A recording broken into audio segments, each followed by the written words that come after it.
Hey everyone, welcome back to the channel. In today's video, I'm going to show you how you can lock your Facebook profile. Firstly, what you have to do is just open your Facebook application in your mobile, and then you have to simply tap on these three lines in the top right corner, click on it.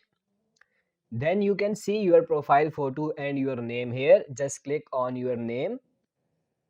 After clicking on the name, you will see your profile section here. You can see these options: add to your story, edit profile. So besides them, you can see these three dots. Click on it.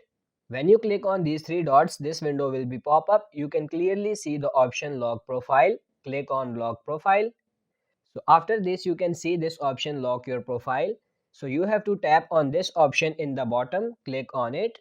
After clicking on log profile, another option will be pop up. So you have to tap on OK, and now you can clearly see the option you locked your profile. So you have successfully locked your profile. I hope this video was helpful. If it is, like this video and subscribe to the channel. Thank you.